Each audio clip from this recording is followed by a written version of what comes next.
Yes, today's passage is Mark chapter 10, 35 to 45, which can be found on page 1015. Then James and John, the sons of Zebedee, came to him. "Teacher," they said, "we want to do for us whatever we ask." "What do you want to do for you?" he asked. They replied, "Let one of us sit at your right and the other at your left in glory." "You do not know what you are asking," Jesus said. Can you drink the cup and be baptized with baptism I am being baptized with?" "We can," they answered.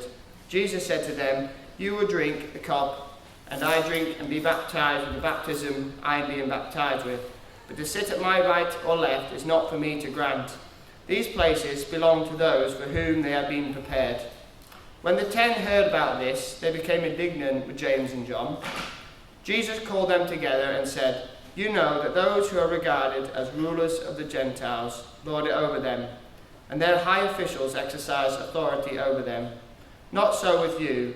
Instead, whoever wants to become great among you must be your servant, and whoever wants to be the first must be slave of all. For even the Son of Man did not come to be served, but to serve and to give his life as a ransom for many." Keep that passage open. Today, as we've said, is Remembrance Sunday, a time when we and many in our society remember and honour people who have fought and who've died. In many ways, it's a national religion now, isn't it? This afternoon in Milnthorpe, there'll be loads and loads of people coming to pay their respects. But what do we do as we remember? As you stand in silence, what do you think about? What do you pray about? Many of you might do this in school tomorrow during an assembly. You'll stand in silence at 11 o'clock. What do you think about? What do you remember? What do you pray about? We might remember the great and selfless acts of heroism that we hear about and we see. I remember once reading about Captain Noel Shavas. I think we've got a picture of him there. He was the son of the Bishop of Liverpool. He went to the Olympics in 1908 with his brother, and he won 2 Victoria Crosses. One of only 3 people ever to have won the Victoria Cross twice, the highest award for bravery that can be awarded.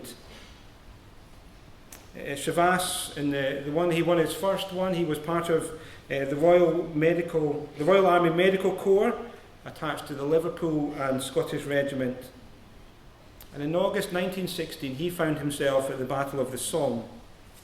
And on one day, he went into no man's land, again and again, coming very close to the German trenches so that he might bring the wounded back. One of his colleagues said this: "At times it was impossible to stand up without being hit. But the captain took no more notice of this than one might raindrops. It was an honour to serve with him." And for his heroism, he was awarded the VC. He received his second for actions 90 miles further north in the Battle of Passchendaele. And again, he displayed his selfless courage when, throughout 3 days and nights of tireless work, he demonstrated remarkable resilience and stamina.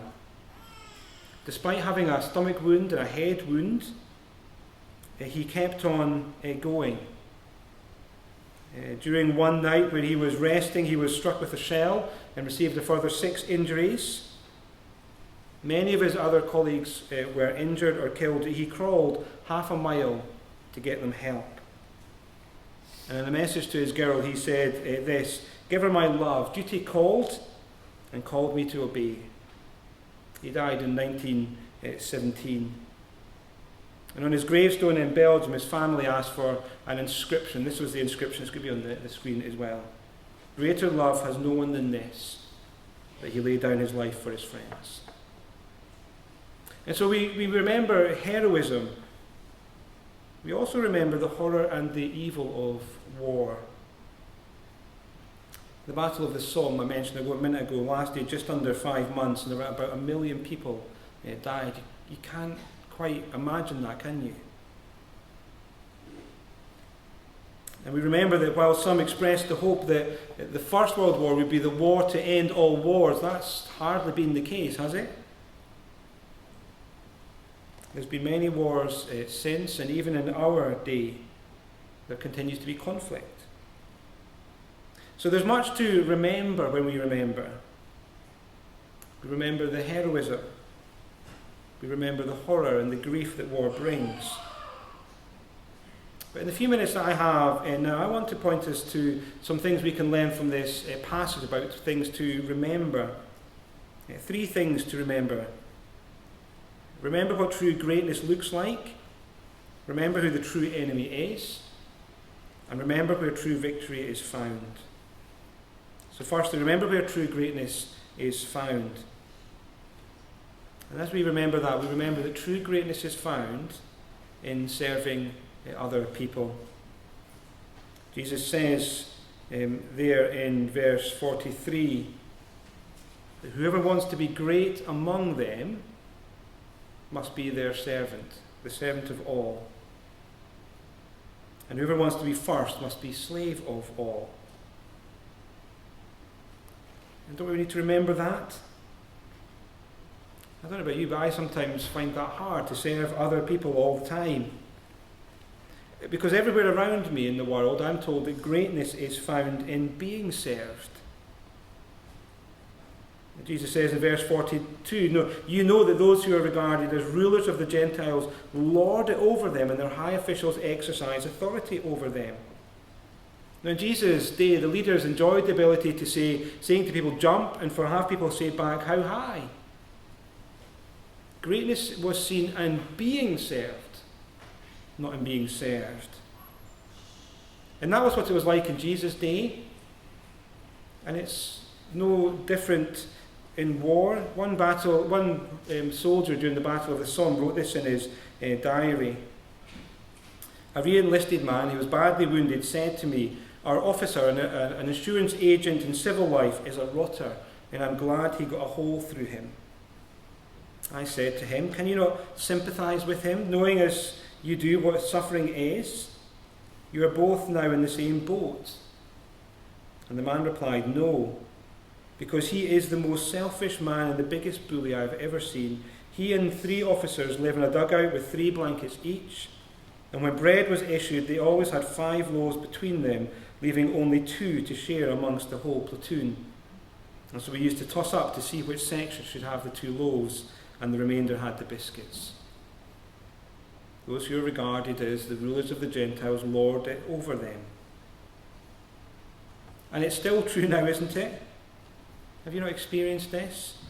The boss who acts as if the office is his own little fiefdom, the group chairman who acts as if he's the bee's knees, the politician who's more concerned about his own status than good public policy, and even in the church, where people become more concerned about what people see, the control they have, the power they have, and what they can tell others to do. But Jesus says, greatness is found in serving others. Whoever wants to become great among you must be your servant. And whoever wants to be first must be slave of all. And so as we remember that true greatness is found in serving others. Secondly, we remember who the true enemy is. So sadly, war is a constant theme in the life of our world. Now we remember today some of the great conflicts in our nation. The First, the Second World Wars, the Falklands Wars, Afghanistan, but there's also been many others, haven't there? Yet even now there are wars going on all over the world. Wikipedia told me that over the past year there are 6 conflicts which have resulted in more than 10,000 violent deaths, and some with many, many more than that. There are 15 conflicts around the world which have caused between 1,000 and 10,000 deaths, and 20 conflicts that have caused between 100 and 1,000. Now that's Wikipedia. You always take Wikipedia with a pinch of salt, but I think the numbers still stand, or the point still stands. War and the horror that war brings is a theme in our world. The First World War wasn't the war to end all wars. And so as we remember, we don't just remember one or two wars, we remember the whole history of war, past and present. And you wonder why our world is marked by this kind of experience. Well, there are many reasons, but I think we see some of it in James and John in this passage. They see, James and John, they've been with Jesus a long time, and they know Jesus is going to have a kingdom. And so they come to Jesus and they ask to have seats in this new kingdom, to sit at Jesus' left and his right. If you like, they've recognised that Jesus is on his way to number 10, but a far greater number 10, and they want to be living at a number 11 Downing Street. They want to be in that position of power. They want to sit at his left and right in his glory. And you ask yourself, when they're sitting down, what do they want to sit on? I don't think it's too much of a stretch to think they want to sit on thrones, isn't it? They want to be in this position of power in this kingdom. They know Jesus is going to have a kingdom, and they want to have a position of power within it. And you hear when the other disciples hear about this in verse 41, they become indignant with James and John. But here's the thing, I reckon they're indignant because they're just miffed that James and John got there first. Now they wish they'd got there first, and they thought James and John have got the jump on them. They wanted those positions for themselves. And we know this was a concern for them because already in the Gospel of Mark we see them arguing about which of them is the greatest. Who was going to be top of the pile? But that's just what happens in life, isn't it? People want their own way, to be on top. And in global political terms, that often means then war, doesn't it? As one wants to assert their will over another. Or in tribal conflicts, so that their tribe is on top. Or in national civil disturbances, where my group will be the ones in power. And the fighting doesn't end there, because it comes all the way down, doesn't it, to every relationship that we are in. Like James and John, there's a desire to be number one, to get our own way, to make our own way, to protect our group, our family, our people, to make sure I get what I want from every situation. You see, you don't have to start a war to have that kind of heart problem. But read through the Gospels and time again, you find that the heart of the human problem is the problem of the human heart. And while there are great evil out there, and people who undertake actions which are truly horrific, the Gospel helps us to see that actually we all have those seeds within our own hearts. Whether it's the desire to always get our own way, or to have the last word, or to maintain our image when we know inside that we're a mess. It's there. And it's the true enemy of each one of us. And so on Remembrance Sunday, as we remember that the true enemy is found within, in our hearts. But also on Remembrance, we also remember where true victory is found. And this is in many ways the most remarkable thing that we can remember today. So you can remember people like Noel Shavas and the great acts of heroism that they undertook for others. We can remember the freedoms that those people have won for us in this country. We can use remembrance as a spur to live for peace, to lament over conflicts in other places, to pray for peace. But we have to see and remember something greater. Remember where true victory is found. And it's not found in one group killing more so surrender comes. It's in Jesus who lays down his life for his enemies. And Jesus says there in verse 45, "For even the Son of Man did not come to be served, but to serve, and to give his life as a ransom for many."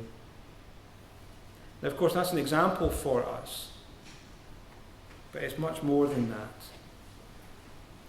Jesus says his life was going to be a ransom, a redemption. He was going to stand in our place.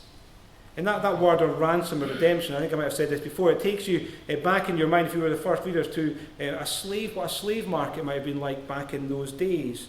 Can you imagine the scene of a slave market where it's a bustling market of people? There's people milling around, and up on the stage at the front there's a whole load of people in chains. And there's a slave master who's selling these people off. And people are paying a price.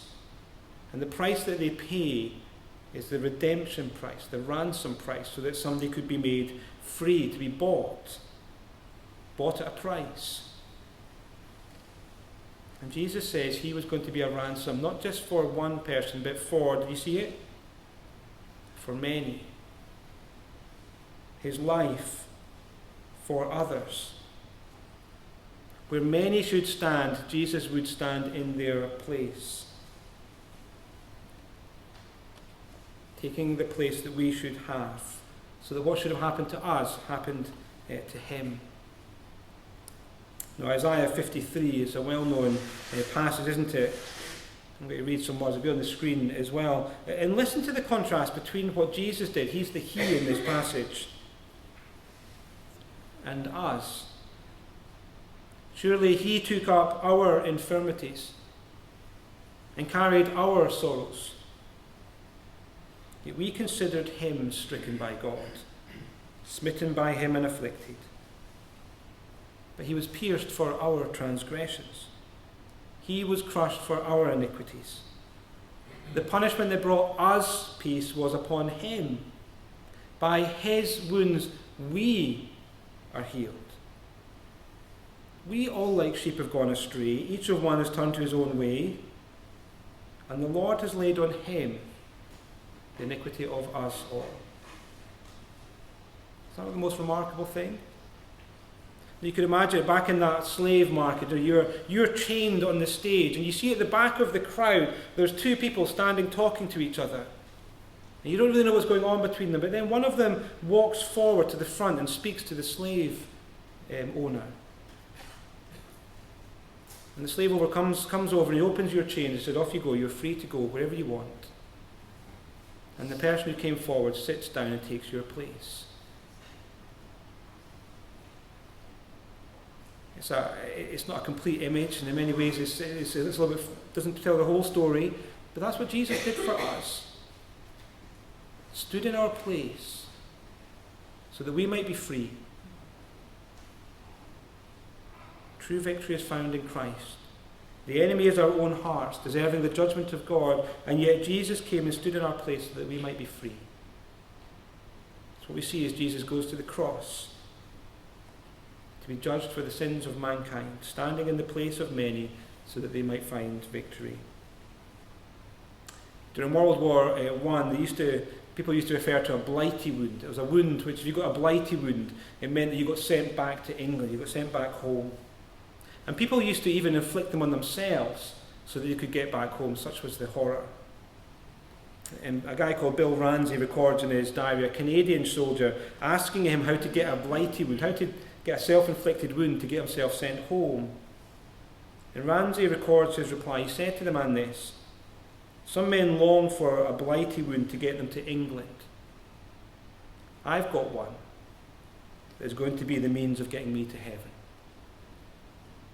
He meant Jesus, who died on the cross for him so that he could get to heaven, be in relationship with God. Christ, who died in our place. The wound which gets us to heaven, the true victory is found there. And that wasn't an easy thing for Christ to win for us, was it?